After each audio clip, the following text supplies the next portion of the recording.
So we have our quilt top all done. We've got the borders on, the blocks put together. Now what do we need to do with it? We need to finish our quilt top. And how you finish a quilt top is you have 3 layers. A quilt is defined as something that has 3 layers sewn together. So the 3 layers that make up our quilt top is the 3 layers that make up our quilt is the quilt top, the backing, which I'm going to show you how to piece, and batting, which I'm going to talk a little bit about. So first you need to have your backing the right size for your quilt top. And you always want to have your backing and batting about 4 inches longer on each side than the quilt top, because what happens when you quilt a quilt is it shrinks up a little bit and pulls in on itself, and you want to make sure it's hard to, especially on a really big quilt, it's hard to center the quilt top, the batting, and the backing. It can be done, but if you leave yourself 4 inches on your batting and your backing, you have insurance, and it's so much easier to put your quilt top together. And it's so much easier to put your quilt together. So to figure out how much fabric you need for backing, I'm going to give you my simple math formula, and I will put it below as well. What you do is you measure your quilt top, and in our case, our quilt top is 44 inches square. I need to add 4 inches to each side, which equals 8. So you take 44 plus 8. That gets me to 52. So I need my back to be 52 inches in both directions. Now, fabric comes and it's 42 to 44 inches wide. They do sell wide back that you could buy and just cut a 52-inch square out of. But more often than not, we're going to be working with 42-inch wide fabric for our backing. So I want to show you how to figure out the math. Now, this is not the most economical way to do it. It is the easiest way to do it. I am sure there's lots of other videos out there that'll show you how to be very economical to figure out your backing. So what we do is we know we need 52 inches in one direction and 52 inches in the other direction. I take 52 and I multiply it by 2. That gets me to 104. I did my math right, 104. Then you take the 104 and divide it by 36 inches. That is a yard of fabric is 36. And you get 2.88. So I round that up to 3. I need 3 yards to back my quilt. This is the formula we use to figure all the backs on all the free patterns we do and on our own patterns. It is generous, but it also is always going to come out for you, and it is the easiest formula to figure out your backing. So I have my 3 yards of fabric cut for my quilt, and this is a trick I learned when I used to work at a quilt shop called the Quilter's Ranch. And there was a lady there named Donna Reed, and she taught me this trick for backing, and I have done it. This is the only way I've ever done it, whenever possible, I should say. So here's my fabric. Here it comes off the bolt. This is the salvage. This is the fold. You open it up and you fold it in half along the lengthwise. So this is a 3-yard piece of fabric.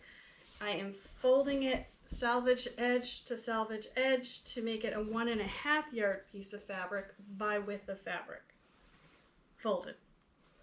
So here we have it folded, just like that. One end is open and one end is a folded edge.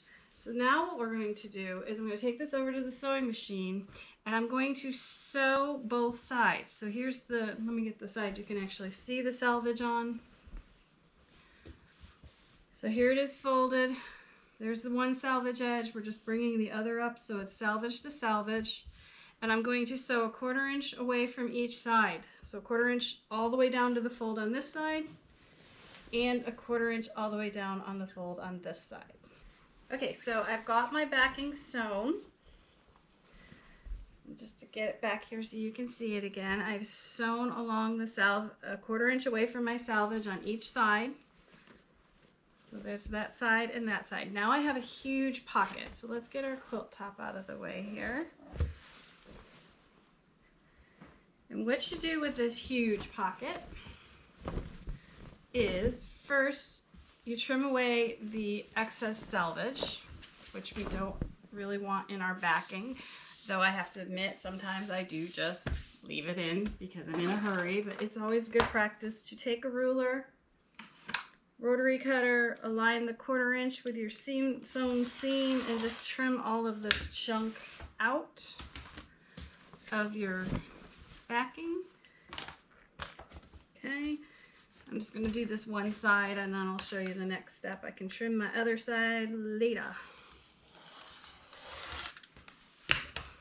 Okay, so we just get rid of the selvage. Now we have our open end and our folded end. So you turn this around so the open end is towards you and the folded end is away. And you see, because I didn't iron out my back, I still have the fold line from the bolt. I do that on purpose because now I'm going to use this as my guide to cut. And I call this like filleting your back. So what we're going to do is take the top layer, not the bottom, just the top.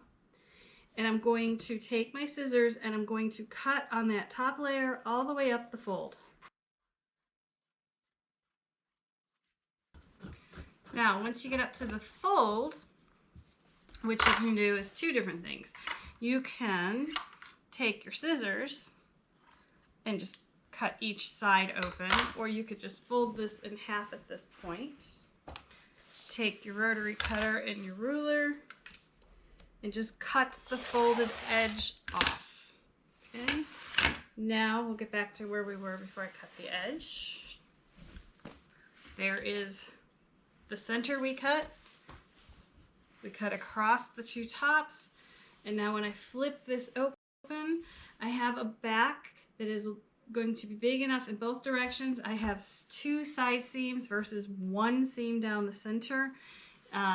It is good practice in quilting to have two side seams on your back.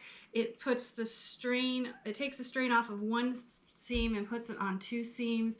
So over the life of the quilt, the back seam doesn't pop. Fabric is so much better and thread is so much better from when people made quilts in the 1800s. It's not necessary. And I'll be honest, a lot of times I will just do one seam down the center, but it is also aesthetically pleasing to see two seams versus one center seam. You can choose however you want to do that. So you would take this over to the ironing board and you would press your seams, and that would give a 52-inch back. So let's measure this. Now it's going to be much longer than we need, and this is why I say it's not economical, but it's quick, it's dirty, it gets the job done. And when I'm in a quilt store and I have the pattern in hand and I need to figure out my back, I can do it with a very quick formula, which again I will put below. So let's measure this and see what we've got. So folded, this is 27.5.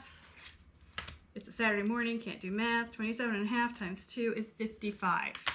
And then we needed a 52-inch back. So it's a little bit bigger than we need. I will always take bigger rather than smaller. And then if you go this way with it and fold it, this is going to be longer. This way it's folded again. It measures 40 to 8, so it's 84 inches. Because if you take the fabric and it's 42 inches wide and we just did two lengths of it, that's where we get to 84. So what I would recommend at this point is, you know, the one direction is what you need. It's 55, which is a little bigger. I'll take it. You just take this and you measure out 55 inches and square it, cut it, and then you'll have a 55-inch square. You don't really want to leave the excess fabric on here. And you don't have to be super precise, just need to be in the ballpark. So we're right about here. Because the excess fabric is just one more thing you have to fight with. So once you do the one length, it is good to square it up. And then this excess fabric, what I do with that is I will show you guys how to put a sleeve on your quilt. And I'm going to use the excess to do the sleeve so it doesn't get to waste. At least not all of it. It doesn't go to waste. All right, so I'm going to hang on to this scrap, and that will be our sleeve, which is a rod pocket you can put on the back of your quilt, and then you can run a curtain rod or a quilt rod or any kind of long pole, mop handle if you wanted to, and tie strings on it so you can hang it, and when it hangs it would be even across the top. So that's what a rod pocket is. And I also have a video on just doing that, so you can always check that out. So here is my back. It is 55 inches square, which is what we need. So now we're ready to layer our quilt top. I hope you've enjoyed this video, and if you have, make sure you like and subscribe below. You can find the Whimsical Workshop on our website, thewhimsicalworkshop.com, and that has all links to all of our other social media platforms. Thanks for joining us.